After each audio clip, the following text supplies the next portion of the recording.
Então vamos continuar lendo Apocalipse, capítulo 2, verso 4 em diante. Diz assim: Tenho, porém, contra ti que abandonaste o teu primeiro amor. Lembra-te, pois, de onde caíste, arrependa-te e volta à prática das primeiras obras. E se não, venho a ti e moverei do teu lugar o teu candeeiro, caso não te arrependas. Tens contudo a teu favor que odeias as obras dos nicolaítas, as quais eu também odeio. Quem tem ouvido ouça o que o Espírito diz às igrejas. Ao vencedor dar-lhe-ei que se alimente da árvore da vida, que se encontra no paraíso de Deus. Amém, queridos? Então, querida igreja, eu escolhi esse texto hoje porque é muito importante nos dias atuais nós sabermos identificar aquilo que é importante do que é essencial. É interessante que um exemplo daquilo que é importante nos dias de hoje é ter o sustento, né? Quem é que não precisa de ter o sustento mesmo no período de lockdown? O sustento é algo muito importante para nós estarmos mantendo a nossa família. Mas mais do que o sustento, essencial hoje, e nós podemos perceber isso, é ter saúde. Então, em meio a crises, Jesus ele sabia muito bem levar o foco daquilo que era importante para o que era essencial. Um exemplo é Mateus capítulo 6. O povo estava muito preocupado com o que havia de comer, com o que havia de vestir, com o dia de amanhã. E Jesus sabia que isso era importante, mas ele coloca o foco naquilo que é essencial.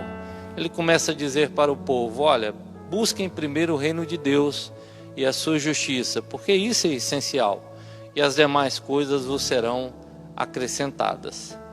João, agora, o último apóstolo ainda vivo, os outros apóstolos já haviam sido martirizados por causa do amor que eles tinham por Cristo.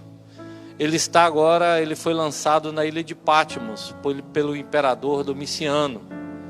E agora Cristo vai na ilha de Patmos aparecer para João e revelar para João e dizer para João escrever as 7 cartas às igrejas da Ásia, trazendo uma mensagem para as 7 igrejas que havia na Ásia. Entenda, a primeira igreja que João ele vai escrever é para a igreja de Éfeso. João ele morava em Éfeso. Foi em Éfeso que João vai escrever o seu evangelho e as suas 3 epístolas. Mas a igreja de Éfeso, ela era uma igreja numa cidade, uma das mais importantes e maiores cidades da Ásia Menor. Alguns historiadores calculam que ela tinha de 300 mil a 600 mil habitantes. Mas a cidade de Éfeso, ela era repleta de idolatria, de magia, de ocultismo. Paulo, ele vai ficar em Éfeso aproximadamente 3 anos, pregando e fundando a igreja de Éfeso. E nós vamos perceber que Paulo, pela glória e pela graça de Deus, ele teve muito sucesso naquela cidade, porque Atos capítulo 19 vai dizer que as pessoas que ouviam o evangelho, tanto grego como judeus, eles vinham confessando os seus pecados e destruindo os seus livros de ocultismo, porque o ocultismo estava sendo uma prática muito normal naquela cidade. Havia o templo da deusa Diana, a deusa dos Efésios, e eles estavam ali, o comércio estava sendo praticado em volta da idolatria, do ocultismo, daqueles templos pagãos que havia na cidade de Éfeso.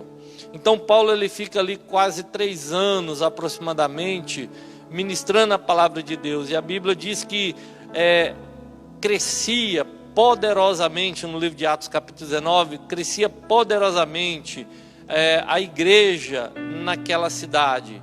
A palavra do Senhor ela era ministrada e ela produzia grandes frutos através de grandes sinais realizados por apóstolo Paulo. Depois Paulo ele vai ser preso, e em Roma, já perto do final da vida de Paulo, Paulo vai escrever a carta à igreja de Éfeso. Paulo estava na prisão em Roma quando ele vai escrever a carta para a igreja de Éfeso. E Paulo ele vai elogiar aquela igreja. Um dos pontos fortes da carta para a igreja de Éfeso era o elogio que Paulo fazia à perseverança, à constância, à fé, à fidelidade dos crentes na cidade de Éfeso. E quem foi também pastor na igreja de Éfeso foi Timóteo, enviado por Paulo para pastorear aquela igreja. É interessante que uma das características do Evangelho de João e das epístolas de João é o amor. E quando Deus se revela para João, e João vai escrever a carta apocalíptica para a igreja de Éfeso, ao anjo da igreja de Éfeso, a questão da igreja referida por Jesus naquele momento era que a igreja de Éfeso estava abandonando, ou tinha abandonado, havia falta, o abandono da prática do amor, ou seja, do primeiro amor. Então essa é a questão da carta da igreja de Éfeso, revelada pelo próprio Senhor Jesus, a falta do amor. Então Cristo, ao se revelar para João, ele vai dizer para João, referente àquela igreja, quando ele diz: conheço as tuas obras. Jesus, ele conhecia o que estava naquela igreja, como que era aquela igreja. É interessante que por Cristo conhecer, Cristo vai referir-se a várias qualidades que aquela igreja possuía. Por exemplo, aquela igreja, como diz o texto do capítulo 2, verso 1 ao verso 7, nós vamos encontrar que aquela igreja ela não suportava homens maus. Aquela igreja se colocava à prova os obreiros que se diziam apóstolos e não eram, achando eles mentirosos. Era uma igreja que tinha muita perseverança na obra do Senhor, ela não esmorecia em sua fé. Ela suportava grandes perseguições. Imagina, uma igreja fundada no meio de uma cidade extremamente pagã, idólatra, né, e ocultista. Então eles eram muito fiéis a Deus. E elas não se esmoreciam, eles não se deixavam contaminar. Então, qual é a igreja com essa qualidade que você conhece hoje? São poucas, né? Uma igreja realmente fiel a Deus. Hoje são poucas, infelizmente. A quantidade não é muita, mas a igreja de Éfeso tem essa qualidade. Só que entenda bem, aparentemente era uma igreja perfeita, mas quando Cristo vai olhar para aquela igreja, ele vê que algo estava faltando. Jeremias capítulo 17, verso 10, a Bíblia diz assim: eu, o Senhor, esquadrinho o coração e provo os pensamentos, isso para dar a cada um segundo o seu proceder, segundo o fruto de suas ações. Nada fica oculto aos olhos do Senhor. Deus, ele deixa bem claras as qualidades daquela igreja, mas faltava algo naquela igreja. Era o primeiro amor. Faltava o amor que é essencial à vida cristã, essencial na vida de um crente. Então, contudo, aquele povo havia perdido esse amor. E que amor é esse que os efésios haviam perdido, que a igreja de Éfeso havia perdido?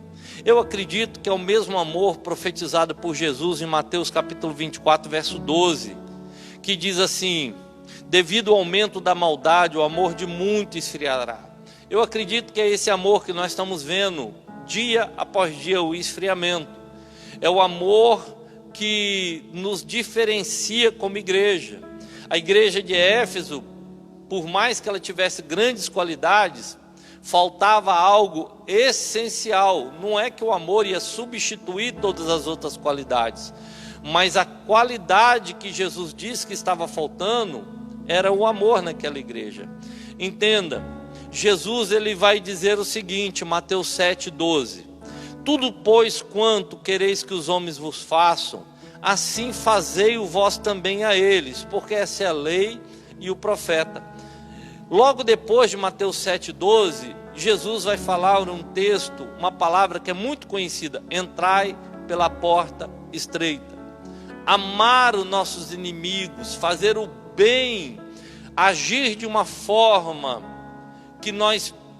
que os outros muitas vezes nem merecem, mas nós agimos porque é aquilo que nós desejamos que o outro faça para nós. Foi isso que Jesus disse: faça com o outro aquilo que você deseja que façam, que você deseja receber. Esse é um princípio de Deus que contrasta com os dias de hoje, porque se esse amor é um amor altruísta, fazer pelo outro aquilo que você deseja que os outros fizessem por você, hoje nós estamos vivendo cada dia mais um período de uma era dos homens egoístas, conforme 2 Timóteo 3,2, falando como seriam os homens nos últimos tempos. Eles seriam arrogantes, prepotentes, egoístas. Então o egoísmo hoje tem predominado no mundo, infelizmente até no coração de muitos cristãos.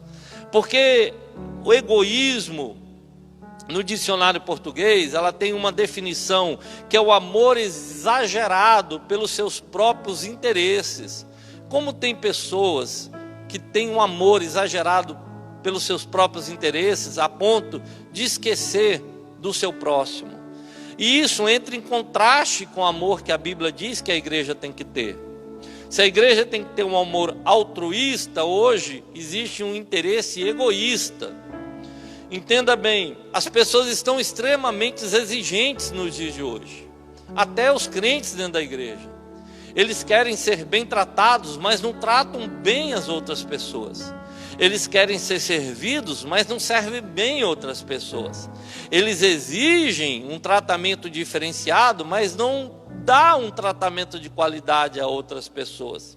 É interessante que muitos cristãos hoje sabem cobrar dos outros, cobrar da família, cobrar do marido, cobrar dos filhos, cobrar do pastor, cobrar de membros da igreja, atitudes que eles mesmos não praticam com ninguém.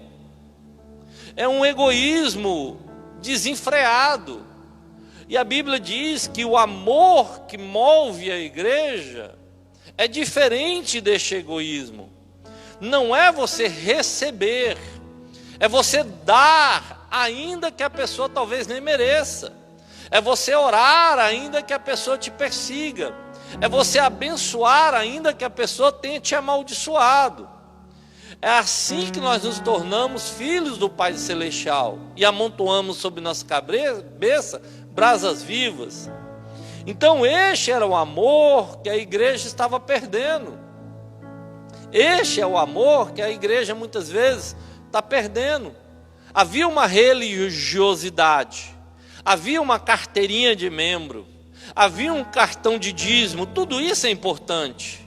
Jesus falou lá em Mateus 23, olha, vocês dão dízimo do endro, do cominho, da hortelã, mas vocês estão esquecendo algo que é importante do preceito da lei: o amor e a misericórdia. Façam isso, quer dizer, continue fazendo o que é certo, não abandone o que é certo.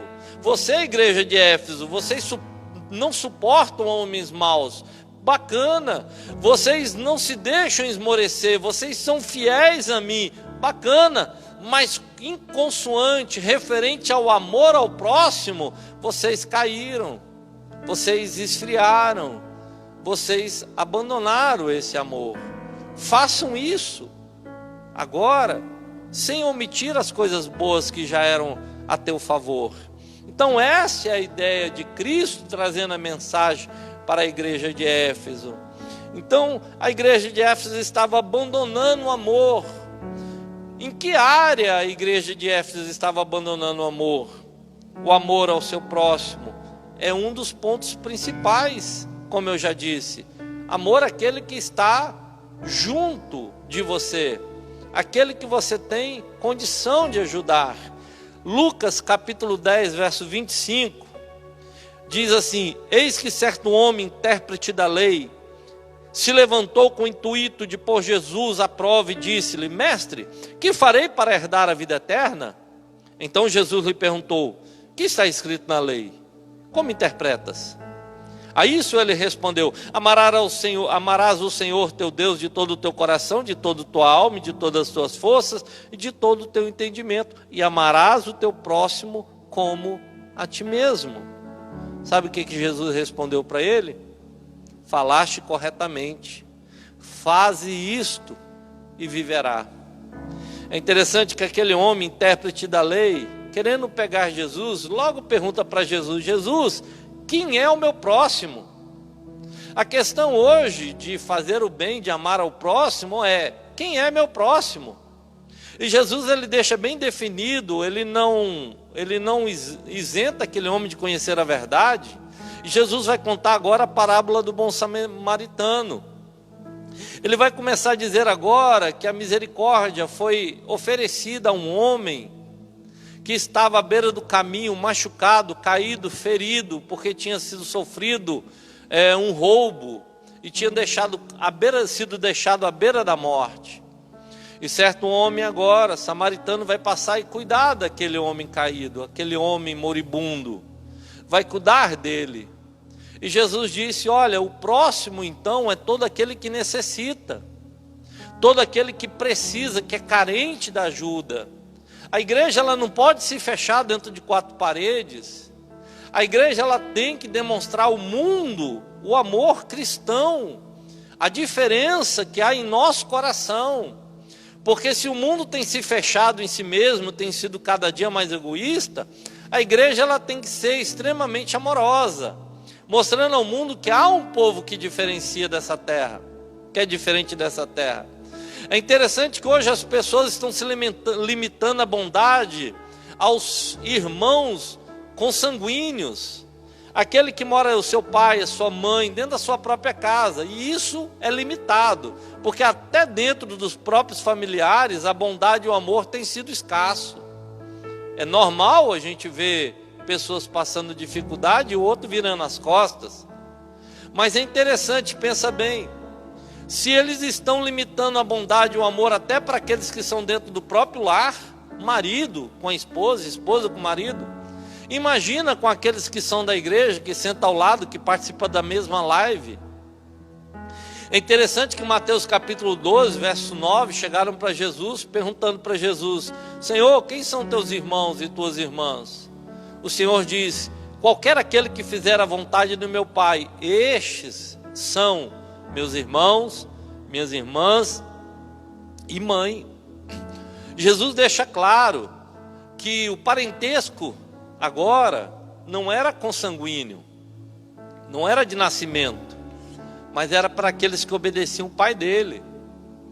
E essa bondade da igreja de Éfeso, ela tinha que ser demonstrada, primeiro, com certeza, para aqueles que são da fé, mas não se limitando àqueles que são da fé, extrapolando dentro da igreja, indo para aqueles necessitados. Mas só que isso não é uma prática apenas da igreja como instituição. Isso deve ser uma prática para cada cristão se importar com aquele que está do seu lado. Cada cristão se importar com aquele que senta junto com você, que professa a mesma fé. E até aquele que bate na sua porta com uma necessidade específica. A igreja de Éfeso, tão elogiada por Paulo, tão elogiada por Deus em determinado momento, estava se esquecendo disso. Estava tendo liturgia, estava tendo o crescimento físico, quantitativo, mas o amor ao próximo estava esfriando. Eles estavam abandonando o amor pelas boas obras. Havia ausência de boas obras naquela igreja. Entenda bem, Deus fez boas obras, não é para que a gente venha receber as boas obras, ainda que recebamos. Deus fez as boas obras para que nós andássemos nela. Veja o que Paulo diz em Efésios capítulo 2, porque Paulo escreve à igreja de Éfeso. Paulo alertou a igreja de Éfeso. Paulo instruiu a igreja de Éfeso, dizendo, Efésios 2:10, pois somos feitura deles, criados em Cristo Jesus para boas obras, as quais Deus de antemão preparou para que andássemos nela. As boas obras é uma obrigação da igreja, é uma obrigação de cada crente.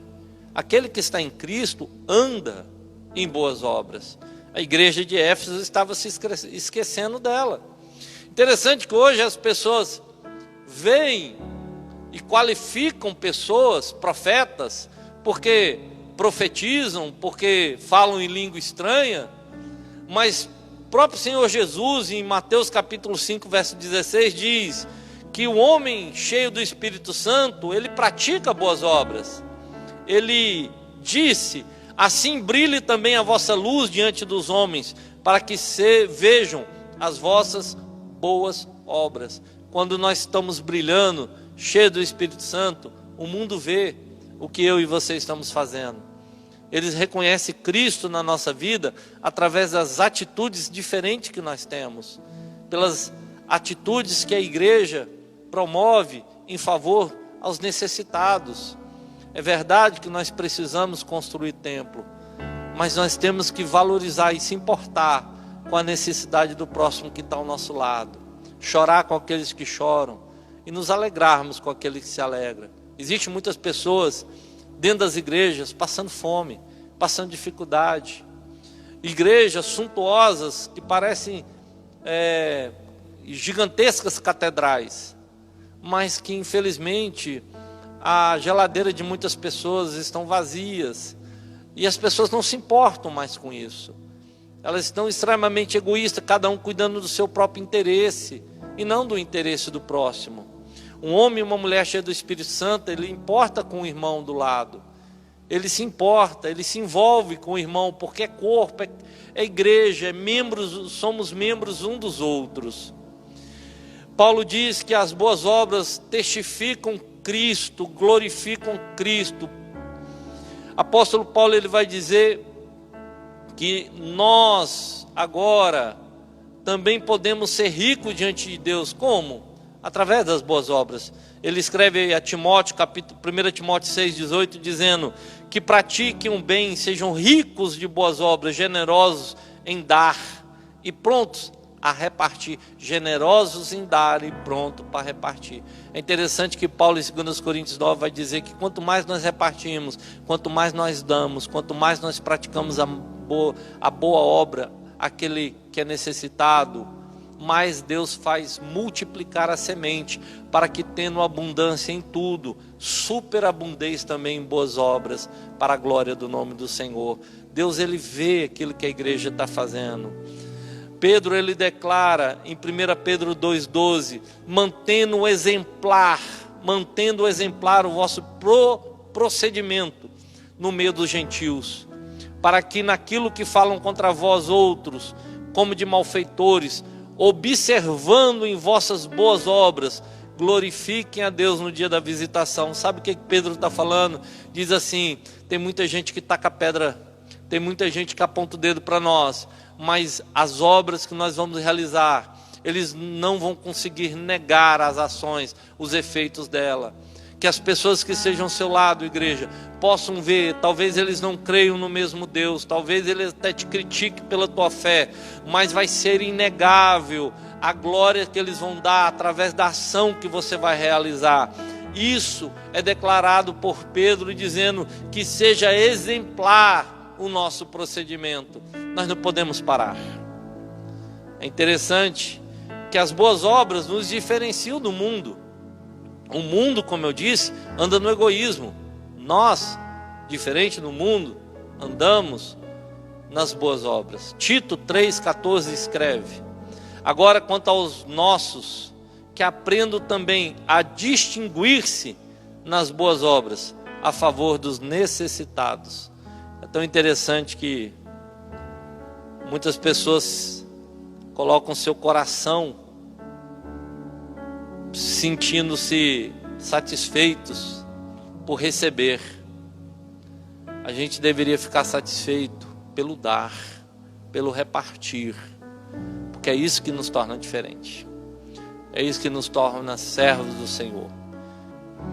A marca da igreja primitiva era uma marca tão visível, que o livro de Atos deixa bem claro que diariamente a igreja perseverava unânime no templo, partindo pão de casa em casa, e tomava suas refeições com alegria e singeleza de coração, louvando a Deus e contando com a simpatia do povo. Quando eles faziam isso, o povo lá fora queria participar. Quando eles faziam isso, o povo lá fora queria ser igual. Enquanto isso, Deus acrescentava dia a dia os que iam sendo salvos. Deus ia dando crescimento. Deus, ele se agrada quando a igreja ela pratica as boas obras. É interessante que o texto de Atos vai dizer, Atos 2, 41, 47, vai dizer que eles estavam unânimes no templo, quer dizer como uma unidade, um só coração. Hoje o individualismo tem tomado conta de muitos corações de pessoas. É cada um por si e eles creem que é Deus por todos. Mas Deus não é por quem vive um partidarismo, um isolamento espiritual, um abandono do corpo de Cristo como uma célula rebelde. Deus não abençoa tal pessoa. A igreja vivia unânime, e a igreja ela tinha envolvimento, partindo pão. Irmão, a igreja não partia pão com quem tinha fartura, porque quem tinha fartura estava no templo. A igreja estava partindo pão com quem tinha necessidade. A igreja levava o pão para quem tinha carência, para quem tinha precisão.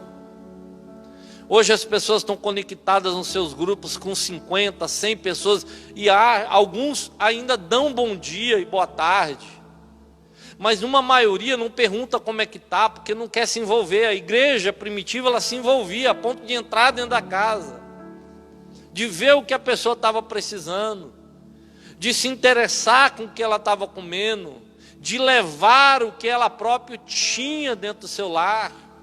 Como que nós faremos isso se nós não sairmos de um casulo do individualismo?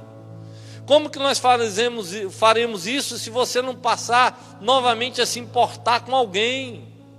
E normalmente não é só com teu filho, não é com a tua filha, com teu marido, com teu cônjuge, porque isso é um amor natural. É se importar com aquele que muitas vezes não tem nada para te dar em troca. É se importar com a vida daquele que muitas vezes senta lá no último banco da igreja e você, por omissão, não quer nem saber o nome. São para essas pessoas que Jesus chama a igreja como indivíduo para se importar e virar uma unidade, porque esse é o texto, é uma unidade no templo, juntos. Não há um céu isolado, não há individualismo no céu, não há um outro corpo que não seja o de Cristo no céu. Ou você faz parte dele e se importa com ele, ou você está fora dele. Não tem outro termo. A igreja estava abandonando o amor que era praticado pela verdade. Como eu disse, Paulo vai escrever a própria carta aos Efésios. O apóstolo Paulo também tinha instruído aquela igreja dizendo, Efésios 4,15, mas seguindo a verdade em amor, cresçamos em tudo naquele que é o cabeça, Cristo. Vou repetir, seguindo a verdade em amor. Essa verdade em amor de Efésios 4,15 são princípios. Paulo está dizendo, olha, siga os princípios que você aprendeu em amor, porque o amor é a base, o amor é o alicerce, para que nós vivamos os princípios de Deus na nossa vida e na nossa comunidade cristã. Então Paulo havia dito também para Timóteo, capítulo 1 Timóteo 3,15, Paulo vai falar que a igreja do Deus vivo, ela é alicerce, coluna e baluarte da verdade. A igreja tem os princípios de Deus, ela carrega a verdade de Deus, ela ensina a verdade de Deus em várias áreas que o Senhor nos revela, mas tudo isso tem que ser com amor. A base do ensino do Evangelho, a base da vida cristã é o amor. Então, a igreja de Éfeso, ela estava vivendo uma vida dúbia, incoerente com aquilo que ela havia aprendido. Porque se os princípios de Deus deveriam ser vividos e praticados na base do amor, apóstolo Paulo vai falar para aquela igreja, olha, verso 25 do capítulo 4, deixando a mentira, fale cada um a verdade com seu próximo. Deixando a mentira, quer dizer, era uma igreja que havia sido ensinada, mas estava praticando algo errado. A mentira naquele caso era realmente não se falar a verdade, era um pecado. Mas por que havia pecado entre os irmãos? Por que havia essa falha entre os irmãos? Exatamente pela falta de amor, porque quem ama não mente, quem ama não maltrata, quem ama não engana, quem ama não defrauda ninguém, quem ama vive no amor cristão. Então Paulo está dizendo, olha, ele continua dizendo assim, vos despojeis do velho homem, que se corrompe segundo as consciências do engano. Sabe o que Paulo está falando? Enquanto você continuar vivendo uma vida conforme o mundo, você não vai conseguir viver uma vida conforme Cristo ensina para nós, viver no amor. A prática do pecado é uma característica da velha criatura, do velho homem, o homem que se corrompe nas suas consciências do engano. É por isso que Paulo continua, vos revistais, vos renoveis do novo homem, criado segundo Deus, justiça, retidão, que procede da verdade. Então a igreja de Éfeso estava abandonando esse primeiro amor, o amor das obras, o amor pela verdade, o amor que traz um relacionamento sadio, porque só tem relacionamentos sadios quem realmente ama. Porque foi isso, a Bíblia diz, porque Deus amou o mundo de tal maneira que ele não ficou só no amor utópico, ele não ficou só no pensamento, não.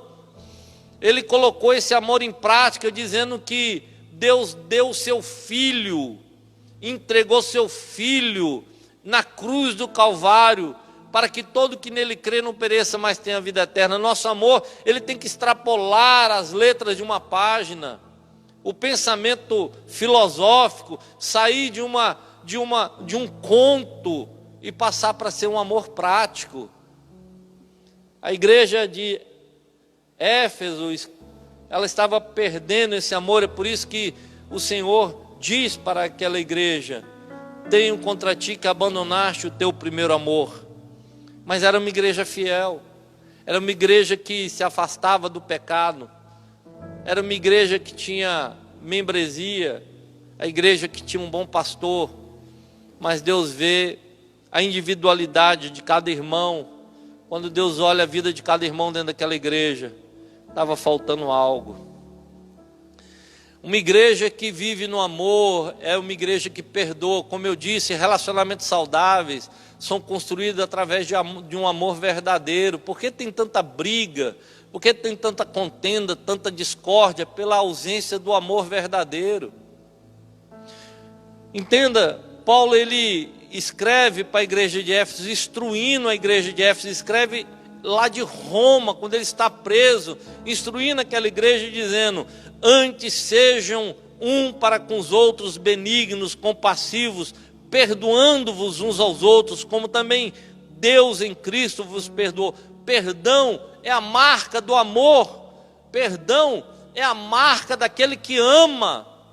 Se perdoar aquele que te ama tem sido difícil, como você vai perdoar aquele que te odeia?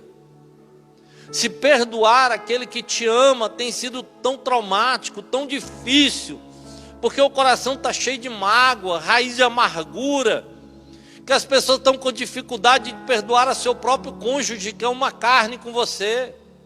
Perdoar irmãos da igreja, que são irmãos que professam ter Jesus dentro do coração, a mesma fé, que praticam as mesmas obras. Agora imagina, se é tão difícil você perdoar um irmão que você vê, como que vai perdoar um que você tem dificuldade, inimizade. É por isso que João, ele vai escrever 1 João 4:20, se alguém disser ama a Deus e odiar o seu irmão é mentiroso, pois aquele que não ama seu irmão a que vê, não pode amar a Deus a que não vê. A igreja de Éfeso estava perdendo o amor, o seu primeiro amor. Acredito, o texto não deixa claro que havia contendas, discórdia, a ponto de um irmão não conversar com o irmão. Graças a Deus que aqui não tem ninguém na live que faz isso.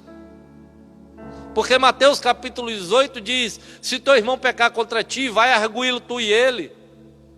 Se ele não te ouvir, pega 2, 3 testemunhas e vai ter com ele. Se ele não te ouvir, você diz para a igreja. E depois de todas as tentativas, aí você trata-o como gentil e publicano. Mas você tenta até o extremo, para que você possa ter uma reconciliação. Não é você ir para o lado do pecado, é você estar disposto a ter uma atitude diferente, trazendo o pecador para o teu lado, demonstrando um amor cristão, um amor que falta em muita gente, que está faltando em muito coração.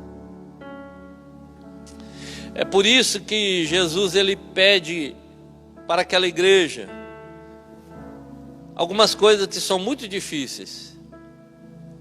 A primeira é lembrar. Jesus fala para aquela igreja, lembra, pois onde caíste. Jesus, ele não está passando a mão por cima, preste atenção. Eu comecei esse sermão dizendo aquilo que é importante e o que é essencial. João, ele está preso na ilha de Patmos. Os apóstolos haviam sido martirizados. Nesse momento da carta da igreja de Apocalipse, Paulo já havia morrido. Timóteo provavelmente também já havia sido morto. Jesus, ele não está preocupado em pandemia. Jesus não está mandando uma carta falando para João o que aconteceria na ilha de Patmos, como é que estava o governo romano, o que ia acontecer com o imperador romano. Jesus não estava preocupado com essas coisas que são importantes, mas são em segundo plano. Jesus, ao falar para João escrever a carta, ele está falando aquilo que é essencial. Porque Jesus disse, o que te adianta ganhar o mundo inteiro, importante, mas perder aquilo que é essencial, a salvação da tua alma. E a falta de amor estava levando aquela igreja a perder aquilo que é essencial, a salvação da alma. Por isso que Jesus diz para aquela igreja, no verso 5, lembra-te de onde caíste, é da posição, porque quem cai no amor, cai na posição de filho de Deus, de servo de Deus. Então o que Deus está falando para aquela igreja, quando vocês pararam de amar, vocês estão caídos e precisam voltar. Como é que se volta? Reconhecendo que pecou. Arrependa-te. E Jesus chama aquela igreja para se arrepender, é um reconhecimento que algo dentro do coração não está bem, que algo precisa ser mudado, que algumas atitudes precisam nascer de novo. E Jesus chama aquela igreja a praticar novamente o primeiro amor, a voltar a ser uma pessoa tratável, amável, educada no mínimo, gentil, uma pessoa que se envolve. Jesus, ele não passa a mão dizendo, eu entendo o seu problema, igreja de Éfeso. Eu entendo porque que você ficou assim, por causa do seu marido, por causa de seu filho, por causa do seu patrão, por causa de seu salário, por causa das dificuldades. Jesus não diz isso. Jesus vai naquilo que é essencial. Ele diz, te falta o primeiro amor. Te falta você entender que você precisa começar a praticar aquilo que eu dei para você praticar. Você precisa começar a ter atitudes diferentes. E isso vai determinar, não é a vitória do próximo, não é a vitória da igreja de Esmirna, de Tiatira, de Pérgamo, não, é igreja de Éfeso. Isso vai determinar a tua vitória. Pois para aquele que for fiel, para aquele que ouvir a voz do Espírito, ao vencedor, aquele que conseguir vencer, eu darei o direito de se alimentar da árvore da vida. Nós precisamos orar, igreja.